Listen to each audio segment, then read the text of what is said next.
What's up, everybody? Steve here, Raiken Profit. I am in, where are we right now? Rhode Island. We are in, I believe, West Warwick, Rhode Island. We're over here at the Savers in Rhode Island. I'm here with Momma Profits next to me. She's a little shy, so she doesn't like to be on the camera, but I'm sure she'll be chiming in a little bit. And today we were going to talk about some tips for sourcing books from thrift stores, especially thrift stores that you've never visited before, or maybe thrift stores that you don't frequent on a regular basis. We got a bunch of people in the house. We got Jameson. Wow. In the house right now. We got Mary. Jameson saying Momma Profit. It's good to see you guys here. But yeah, we're in Rhode Island right now for 4 days. We're going thrifting, hitting up a bunch of different places. And we just visited a thrift store that we haven't visited probably in what, 2 years? Since 2016. And I just want to give you guys some tips for sourcing thrift stores that you don't frequent. You could also apply these tips to just thrift stores in general when you're sourcing books. So DJ, good to see you. Rusted Raccoon in the house. Treasure Divine. We got Zona Gal from Arizona. We got Sarah and Jackie watching. Good to see you guys. Awesome. True Web Deals says gonna go thrifting with my mom tomorrow as well. Hey, Night Required. Appreciate that last night. Good to see you here. Everyone's saying hi to Momma Profits. Hello. Let me just say a quick hello. Say hello. Hi. So yeah, let's talk about the first tip for sourcing books from thrift stores, especially at thrift stores that you don't frequent often. It might be overwhelming at times because we walked into here, Mom, and there was it was a pretty big book section, right? Savers has a lot of books. Where do you start? You know, that's the question. And I know that you said that you like to start by checking the bottom of the shelves towards the ends. Why is that? Because nobody wants to bend down. Yeah, that's true. Go up high or go down low, because no one wants to bend down. Nobody wants to reach up high. And I've noticed if you study the people who are putting out the books, and this applies to clothing as well, they usually shove them on the ends, right? They're not going into the middle, and because the middle's all jammed in. So the easiest way is to just push things to the side. Yeah, Jameson, you're a sicko. Jameson says, I like to bend down. Of course he does.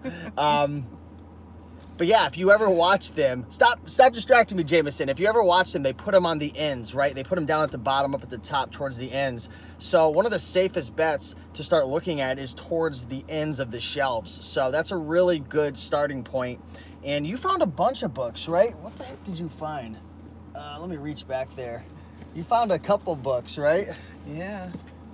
What was this book ranked? Was this like 5? This was ranked to number 5 in books. Like, this thing's probably selling like 100 or 200 a day. Who knows? I'm just guessing.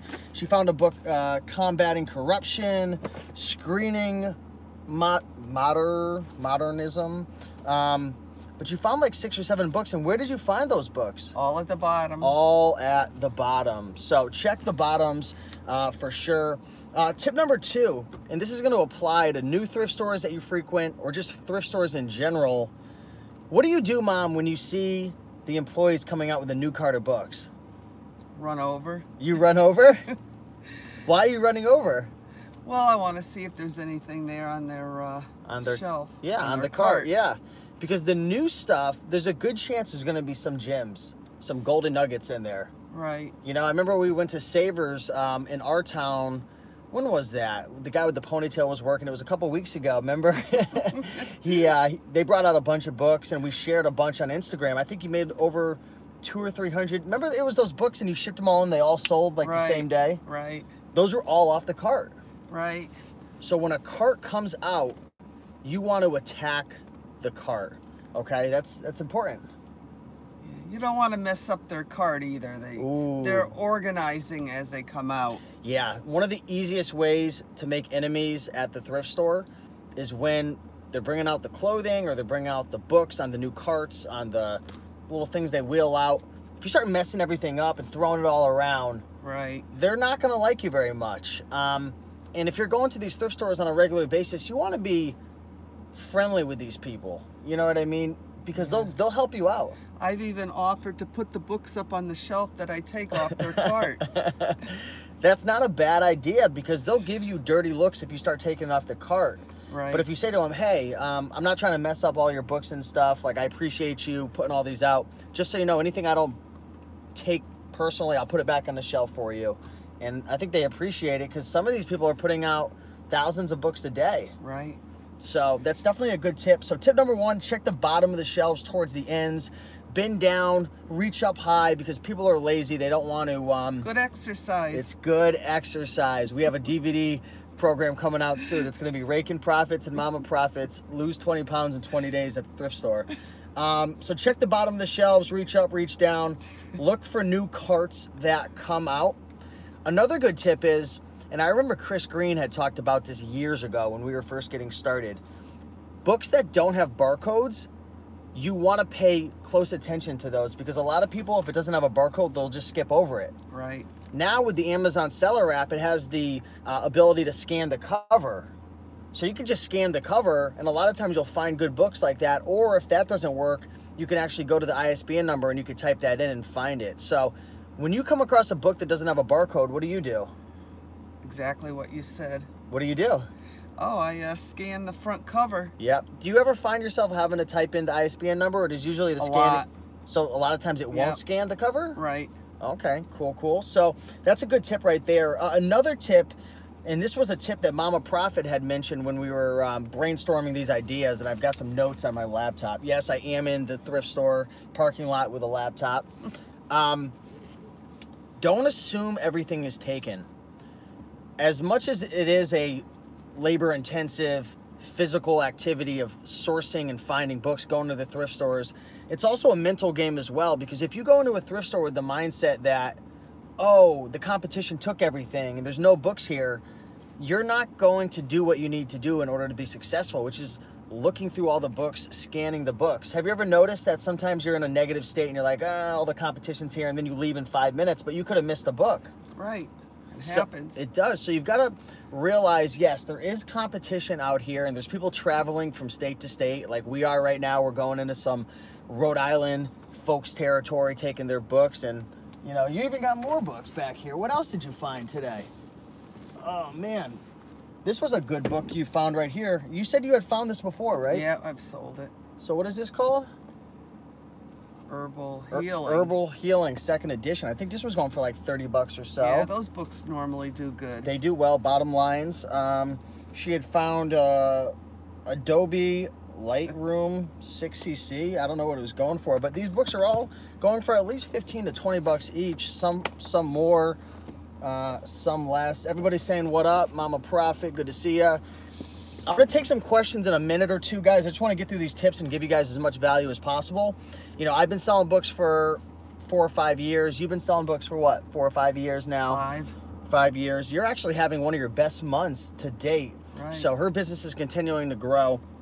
We're doing well with books. Another tip, outside of not assuming everything is taken, because if you're mentally not with the program, you're gonna lose money, is exploring sections that you normally don't go into. So for example, it's quite known that a lot of booksellers focus on the nonfiction, right? And that's where you, for the majority of your time, want to focus, but don't be scared to walk into the fiction area as well, because sometimes you'll find some random books sitting around there. You know what I mean? I found a few. Yeah, sometimes people just put books back in the wrong section. Sometimes the people who put out the books put it in the wrong section. And even in addition to that, sometimes you'll find fiction books that sell for good money. They do. The kids section is another great tip. You found books over there. Right. Now, obviously not as much now that the fees are higher and the long-term storage model is a little different. Yeah, I used to do well. Yeah. So explore around, go scouting, like Adam's saying. You know, look into the biography section. That's another good tip. And the last tip I want to share with you, and this is going to help you to buy more items because it's going to bring your cost down, is using coupons. Now, I can only speak from my experience. I'm here in Connecticut. Each location is going to have different deals and promotions going on. But what are some of the deals they have at Savers in terms of coupons right now? I think it's every 7th person in line will get a $2 coupon. And you have to spend $5. Yeah, so every 7th person in line, and it's just a random thing, every 7th person, they get a $2 coupon. So you've got to check. It's not on the same slip, but they'll give you, right, it's 2 slips. Separate slip. So that's a $2 off right there. It's a survey. Exactly. So you got to fill out the survey and you get a $2 off. Also, there is, for seniors. That's Wednesdays. Wednesdays. How much? I mean, Tuesdays, 30% off. 30% off. And I know you said you had a 20% off coupon. How'd you get that? Oh, every time you add up your points on the cash register. Okay, so there's a point purchase. system. Yep, there's a point system over here at Savers. Goodwill in our area. Every Sunday, the color changes. There's also a color that's half off. Same with the Salvation Army. So make sure you know when the promotions are going down, like somebody said in the comments. So those are the tips. Check the bottom of the shelves. Look at the top. Go towards the ends. Tip number 2, look for the new carts. Tip number 3, if a book doesn't have a barcode, scan the cover or look up the ISBN. Number 4, don't assume everything is taken. While this business is quite physical and labor intensive, you also got to mentally be there. Number 5, don't be scared to explore different sections. You make good money looking through like the gardening section as well. Everything, cooking books. Cooking, gardening, weird stuff sells really well. And also last tip is use coupons, because that's going to give you the ability to buy more books, because you're going to be able to get your books at a cheaper price. So if you guys have any questions, feel free to ask away. We got 85 people watching live right now. And make friends. Make friends, Mama Prophet says, because when you make friends, they're going to let you know when there's books coming out, you know? Yep. Also, you could ask them, hey, you know, are you done putting out books? So on and so forth. Yeah, there's a lot of videos I have on pretty much anything to do with books on my channel. Do you use anything else besides the Amazon app? I use Scout IQ as well, but mostly Amazon Seller app. How many books do you recommend sourcing per week?